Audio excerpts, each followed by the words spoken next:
Mathéo Radio présente À haute voix la lecture intégrale des œuvres spirituelles majeures. Aujourd'hui, le disciple de Paul Bourget.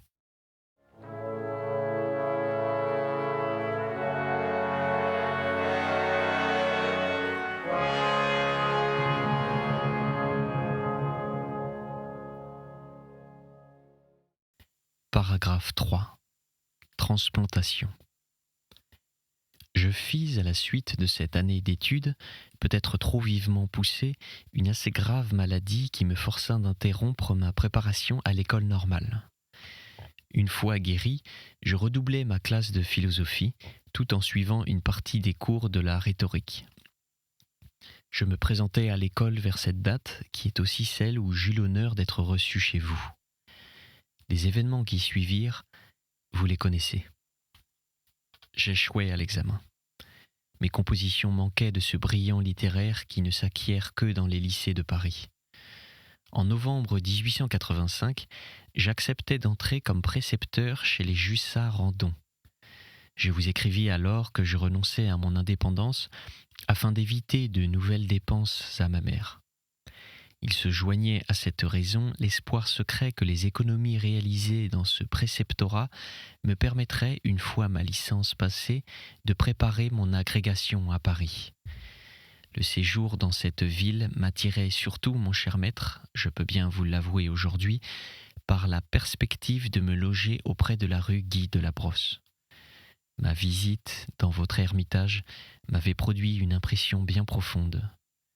Vous m'étiez apparu comme une sorte de Spinoza moderne, si complètement identique à vos livres, par la noblesse d'une vie tout entière consacrée à la pensée. Je me forgeais d'avance un roman de félicité à l'idée que je saurais les heures de vos promenades, que je prendrais l'habitude de vous rencontrer dans cet antique jardin des plantes qui ondoie sous vos fenêtres, que vous consentiriez à me diriger, qu'aidé, soutenu par vous, je pourrais marquer moi aussi ma place dans la science. Enfin, vous étiez pour moi la certitude vivante, le maître, ce que Faust est pour Wagner dans la symphonie psychologique de Goethe. D'ailleurs, les conditions où s'offrait ce préceptorat étaient particulièrement douces. Il s'agissait surtout de tenir compagnie à un enfant de 12 ans, le second fils du marquis de Jussat. J'ai su depuis comment cette famille avait été amenée à se retirer pour tout l'hiver dans ce château près du lac d'Aïda, où il passait d'ordinaire les seuls mois d'automne. Monsieur de Jussat, qui est originaire d'Auvergne et qui a exercé les fonctions de ministre plénipotentiaire sous l'empereur, venait, déjà entamé par le krach, de perdre une très grosse somme à la bourse. Ses propriétés étaient hypothéquées et son revenu fortement diminué. Il avait trouvé à louer son hôtel des Champs-Élysées, tout meublé et pour un prix très élevé. Il était arrivé dans sa terre de Jussat un peu plus tôt, comptant de là partir directement pour sa villa de Cannes. Une occasion avantageuse de louer aussi cette villa s'était présentée. Le désir de libérer son budget l'avait séduit, d'autant plus qu'une croissante hypocondrie lui faisait envisager sans trop de désagréments la perspective d'une année entière passée dans la solitude. Il avait été surpris dans ce moment même par le départ subit du précepteur de son fils Lucien, lequel s'était sans doute peu soucié de s'enterrer ainsi pour des mois, et d'art, il était arrivé à Clermont. Il y avait fait ses mathématiques 35 ans plus tôt, sous M. Limassay, le vieux professeur, ami de mon père.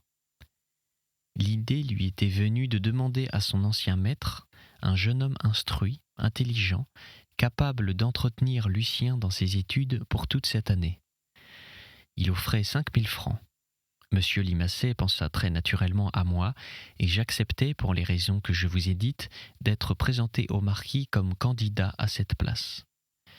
Dans un salon d'un des hôtels qui donnent sur la place de Jaude, je vis un homme assez grand, chauve, avec des yeux d'un gris clair, dans une face plaquée de rouge, et qui ne prit même pas la peine de m'examiner. Il parla tout de suite et tout le temps, entremêlant les détails sur sa santé, il était malade imaginaire, aux plus vives critiques contre l'éducation moderne. Je l'entends encore disant pêle-mêle des phrases qui révélaient de la sorte les diverses facettes de son caractère. « Voyons, mon pauvre Limassay, quand viendrez-vous nous voir là-haut ? Il y a un air excellent, c'est ce qu'il me faut. À Paris, je ne respirais pas assez, on ne respire jamais assez. J'espère, monsieur, et il se tournait vers moi, que vous n'êtes point partisan de ces nouvelles méthodes d'enseignement. La science, toujours la science, et Dieu. Messieurs les savants, qu'en faites-vous » Puis revenant à monsieur Limassay, « De mon temps, de notre temps, je peux dire, il y avait encore partout un sentiment de la hiérarchie et du devoir. On ne négligeait pas absolument l'éducation pour l'instruction. Vous rappelez-vous notre aumônier, l'abbé Habert, et comment il savait parler? Quelle santé! Comme il vous marchait d'un bon pied, et par tous les temps, sans douillette. Mais vous, Limassay, quel âge?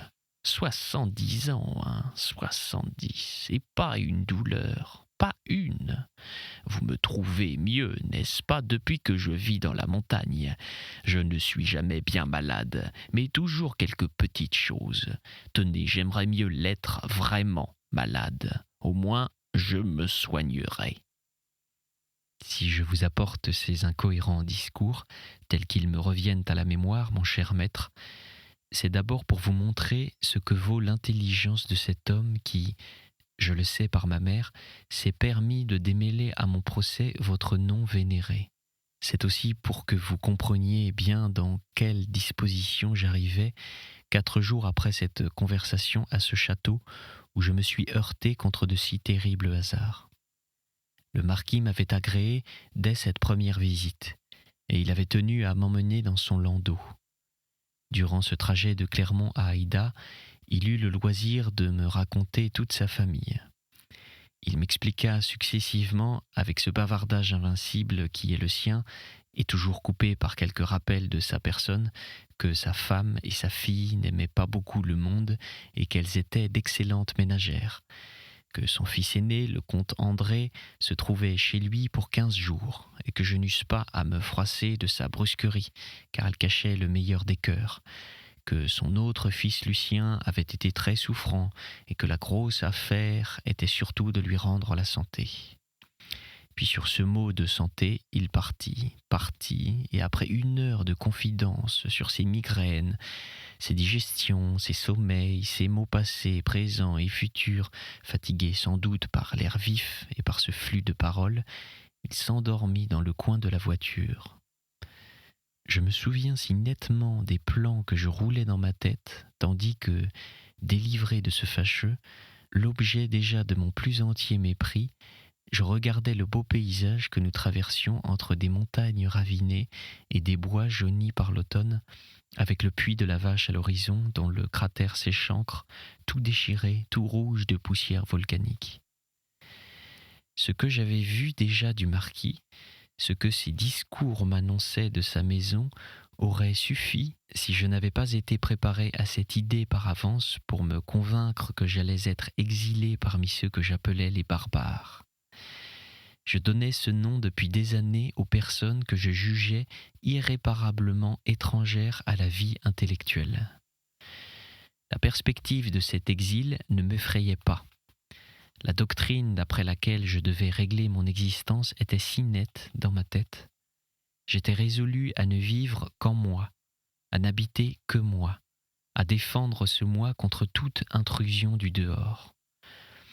Ce château où je me rendais et les gens qui l'abritaient ne me seraient qu'une matière à exploitation pour le plus grand profit de ma pensée. Mon programme était arrêté. Durant les 12 ou 14 mois que je vivrais là, j'emploierais mes loisirs à travailler l'allemand, à dépouiller les 2 volumes de la physiologie de Bonis qui bondaient ma petite malle derrière la voiture, avec mes œuvres, mon cher maître, avec mon éthique, avec plusieurs volumes de M. Ribot, de M. Taine, d'Herbert Spencer, quelques romans d'analyse et les livres nécessaires à la préparation de ma licence. Je comptais passer cet examen au mois de juillet. Un cahier tout blanc attendait des notes que je me proposais de prendre sur les caractères de mes hôtes. Je m'étais promis de les démonter rouage par rouage et j'avais acheté à cet effet avant mon départ un livre fermé par une serrure à clé sur la feuille de garde duquel j'avais écrit cette phrase de l'anatomie de la volonté. Spinoza se vantait d'étudier les sentiments humains comme le mathématicien étudie ses figures de géométrie. Le psychologue moderne doit les étudier, lui, comme des combinaisons chimiques élaborées dans une cornue, avec le regret que cette cornue ne soit pas aussi transparente, aussi maniable que celle des laboratoires. Je vous raconte cet enfantillage pour vous prouver le degré de ma sincérité intime et combien je ressemblais peu, tandis que le landau roulait sur la route d'Aïda, au jeune homme ambitieux et pauvre que tant de romans ont dépeint. Avec mon goût habituel du dédoublement, je me souviens d'avoir, dès cette heure-là, constaté, non sans orgueil, cette différence. Je me rappelais le Julien Sorel de Rouge et Noir, arrivant chez Monsieur de Rênal, les tentations de Rubempré dans Balzac, devant la maison des Bargetons, quelques pages aussi de Vainctra de Vallès. J'analysais la sensation qui se dissimule derrière les convoitises et les révoltes de ces divers héros. C'est toujours l'étonnement de passer d'un monde dans un autre. De cet étonnement avide ou rancunier, je ne trouvais pas une trace en moi.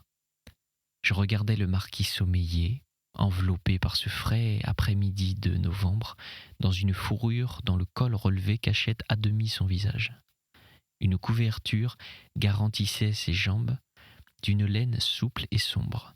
Des gants de peau brun et brodés de noir protégeaient ses mains qui tenaient cette couverture.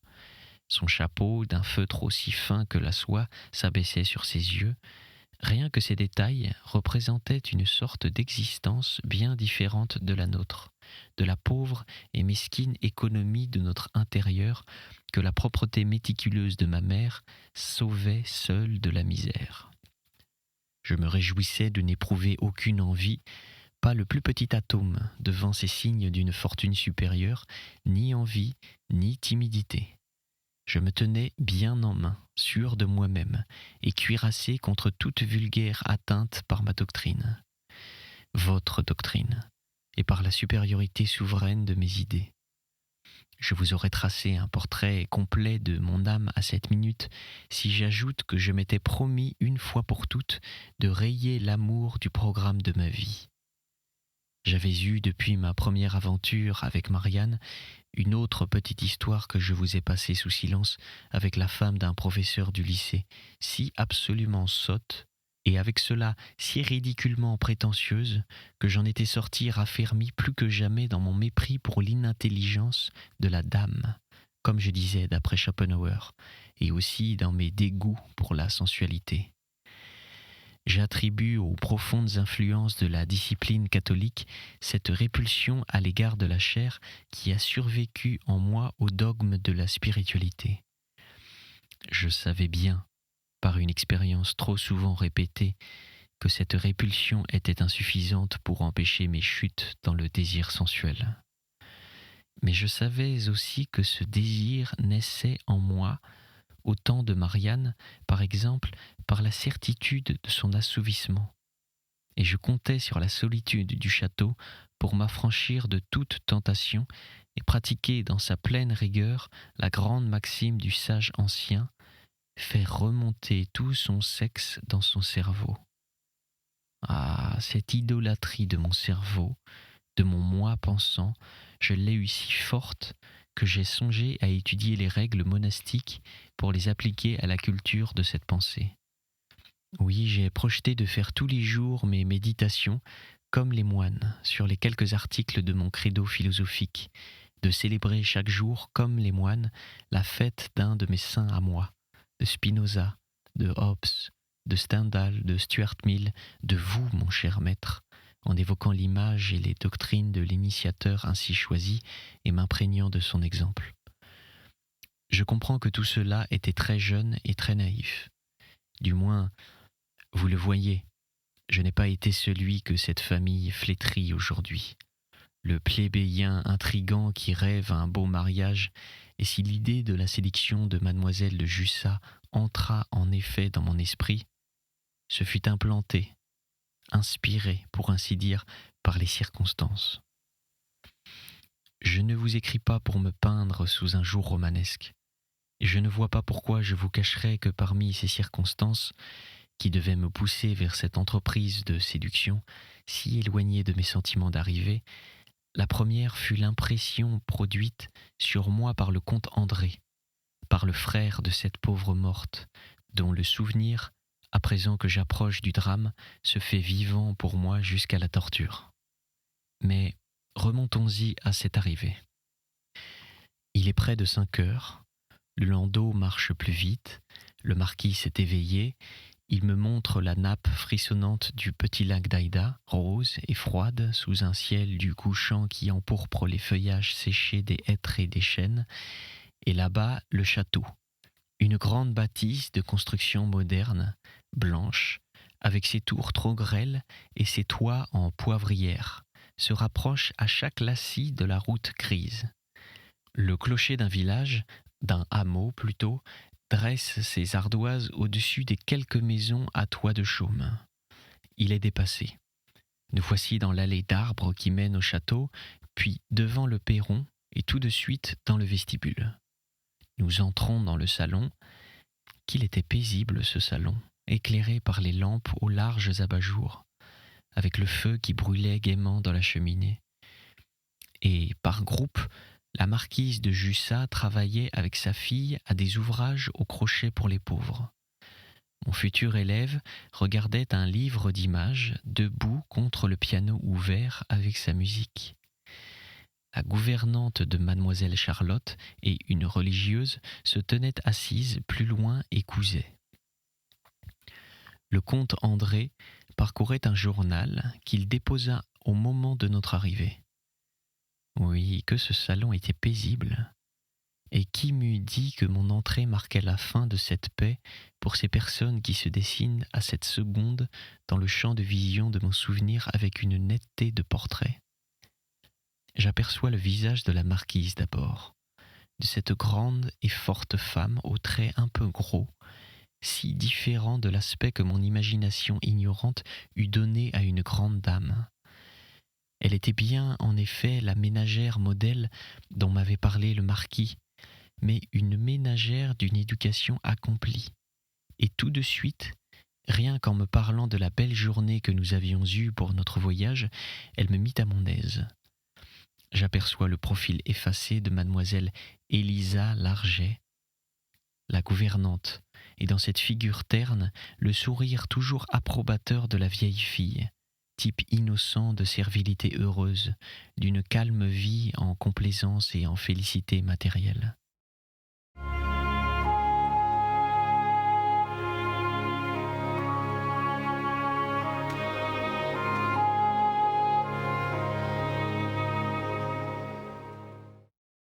J'aperçois la sœur Anaclet, avec ses yeux de paysanne et sa bouche mince.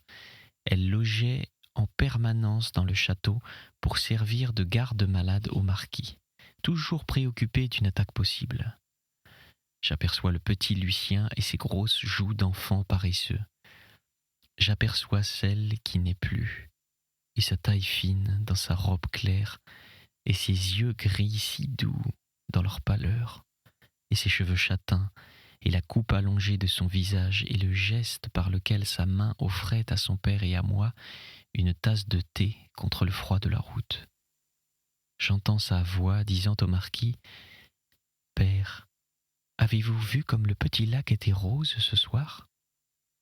J'entends la voix de monsieur de Jussat répondant entre deux gorgées de son grog « J'y ai vu qu'il y avait du brouillard dans les prairies et du rhumatisme dans l'air. » J'entends la voix du comte André reprenant « Oui, mais quel beau coup de fusil demain !»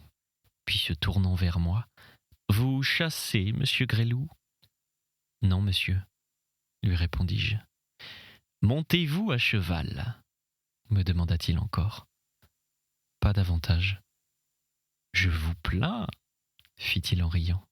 Après la guerre, ce sont les 2 plus grands plaisirs que je connaisse. » Ce n'est rien ce bout de dialogue, et ainsi transcrit, il ne vous expliquera pas pourquoi ces simples phrases furent cause que je regardais André de Jussat, là, aussitôt, comme un être à part de tous ceux que j'avais connus jusque-là.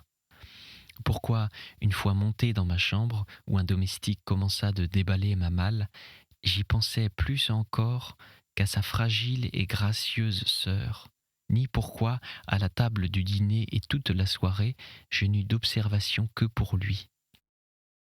Mon naïf étonnement en présence de ce mâle et fier garçon dérivait pourtant d'un fait très simple. J'avais grandi jusqu'à cette heure dans un milieu purement cérébral, où les seules formes estimées de la vie étaient les intellectuelles. J'avais eu pour camarades les premiers de la classe, tous délicats et frêles comme je l'étais moi-même, sans daigner jamais prêter attention aux autres, à ceux qui excellaient dans les exercices du corps et qui d'ailleurs ne trouvaient dans ces exercices qu'un prétexte à brutalité. Tous mes maîtres préférés et les quelques anciens amis de mon père étaient eux aussi des cérébraux. Quand je m'étais dessiné des héros de romans d'après mes lectures, j'avais toujours imaginé des mécaniques mentales plus ou moins compliquées, jamais leurs conditions physiques. En un mot, si j'avais songé à la supériorité que représente la belle et solide énergie animale de l'homme, ça avait été d'une manière abstraite, comme je ne l'avais pas senti. Le comte André, âgé de 30 ans, présentait un exemplaire admirable de cette supériorité-là. Figurez-vous un homme de moyenne taille, découplé comme un athlète, des épaules larges et une tournure mince, des gestes qui trahissent à la fois la force et la souplesse, de ces gestes où l'on sent que le mouvement se distribue avec cette perfection qui fait l'agilité adroite et précise. Des mains et des pieds nerveux, disant seule la race, avec cela le visage le plus martial, un de ces teints bistrés derrière lequel le sang coule, riche en fer et en globules, un front carré dans un casque de cheveux très noirs, une moustache de la couleur des cheveux sur des lèvres serrées et fermes, des yeux bruns rapprochés d'un nez un peu busqué, ce qui donne au profil un vague caractère d'oiseau de proie. Avec un menton découpé hardiment et frappé d'une fossette, achève cette physionomie dans un caractère d'invincible volonté. Et la volonté, c'est bien là ce personnage, l'action faite homme. Il semble qu'il n'y ait dans cet officier rompu à tous les exercices du corps, prêt à toutes les bravoures, aucune rupture d'équilibre entre penser et agir, et que son être passe toujours tout entier dans ses moindres gestes. Je l'ai vu depuis ce premier soir monter à cheval de manière à réaliser devant moi la fable antique du centaure, mettre au pistolet 10 balles de suite à 30 pas dans une carte à jouer, sauter des fossés à la promenade et pour se divertir, avec la légèreté d'un gymnaste de profession, de même que parfois, et pour amuser son jeune frère, il franchissait une table en y posant seulement les 2 mains. J'ai su que, pendant la guerre, et quoiqu'il n'eût encore que 17 ans, il s'était engagé et qu'il avait fait la campagne de la Loire, résistant aux pires fatigues et rendant du cœur aux vétérans. Il me suffit de l'étudier au dîner, ce premier soir, mangeant posément et avec cette belle humeur d'appétit qui décèle la vie profonde, parlant peu mais de cette voix pleine et qui commande, pour éprouver à un degré surprenant l'impression que j'étais devant une créature différente de moi, mais accomplie, mais achevée dans son espèce. Il me semble en écrivant que cette scène date d'hier et que je suis là, tandis que le marquis commence un bésigue avec sa fille, après le dîner, à causer avec la marquise, tout en regardant à la dérobée le comte André jouer seul au billard. Je le voyais à travers la baie ouverte, souple et robuste, dans la mince étoffe de son costume de soirée, un noir cigare au coin de la bouche qui poussait les billes avec une justesse si parfaite qu'elle en était élégante. Et moi, votre élève, moi si orgueilleux de l'amplitude de ma pensée, Je suivais bouche bée les moindres gestes de ce jeune homme se livrant à un sport aussi vulgaire, avec l'espèce d'admiration envieuse qu'un moine lettré du Moyen-Âge, inhabile au robuste jeu des muscles, pouvait ressentir devant un chevalier en train de marcher dans son armure. Quand je prononce le mot d'envie, je vous supplie de me bien comprendre et de ne pas m'attribuer une bassesse qui ne fut jamais la mienne. Ni ce soir-là, ni durant les jours qui suivirent, je n'ai jalousé le nom du comte André, ni sa fortune, ni un seul des avantages sociaux qu'il possédait et dont j'étais si dépourvu. Je n'ai pas ressenti non plus cette étrange haine de mal à mal, très finement notée par vous dans vos pages sur l'amour. Ma mère avait eu cette faiblesse de me dire souvent dans mon enfance que j'étais joli garçon. Marianne et mon autre maîtresse me l'avaient répété. Sans être un fat, je me rendais compte que je n'avais rien pour déplaire, ni dans mon visage, ni dans ma tournure. Je vous dis cela non par vanité, mais afin de vous prouver au contraire que la vanité n'entra pas pour un atome dans la sorte de rivalité subite qui fit de moi, dès ses premières heures, un adversaire, presque un ennemi du comte André, sans que d'ailleurs il s'en doutât une minute. Je le répète, dans cette rivalité, il entrait autant d'admiration que d'antipathie. À la réflexion, j'ai trouvé dans le sentiment que j'essaie de vous définir la trace probable d'un atavisme inconscient. J'ai questionné plus tard le marquis, dont je flattais ainsi l'orgueil nobiliaire, sur la généalogie des Jussarandon. Et je crois savoir qu'ils sont de pure race conquérante, au lieu que dans les veines du descendant des cultivateurs lorrains qui vous écrit ces quelques lignes, coule un sang de race conquise. Le sang d'aïeux asservi à la glèbe durant des siècles. Certes, entre mon cerveau et celui du comte André, il y a la même différence qu'entre le mien et le vôtre, mon cher maître, plus grande encore, puisque je peux, moi, vous comprendre, et que je le défie de suivre un seul de mes raisonnements, même celui que je fais à cette minute sur nos rapports. Pour parler franc, je suis un civilisé, il n'est qu'un barbare. Eh bien, j'ai subi aussitôt la sensation que mon affinement était moins aristocratique que sa barbarie. J'ai senti là, du coup, et dans les profondeurs de cet instinct de la vie où la pensée descend avec tant de peine, la révélation de cette préséance de la race que la science moderne affirme nettement et qui, vraie de toute la nature, doit être vraie aussi de l'homme. Pourquoi même le prononcer, cet inexact mot d'envie qui sert d'étiquette à des hostilités irraisonnées comme celle que m'inspira aussitôt le comte? C'était À haute voix, une émission de KTO Radio. Aujourd'hui, Le disciple de Paul Bourget. Lecture, Pierre Deveau. Captation et réalisation, Alexis Duménil et Thibaut Dagalier. Une émission disponible en podcast sur ktoradio.com et sur l'application KTO Radio.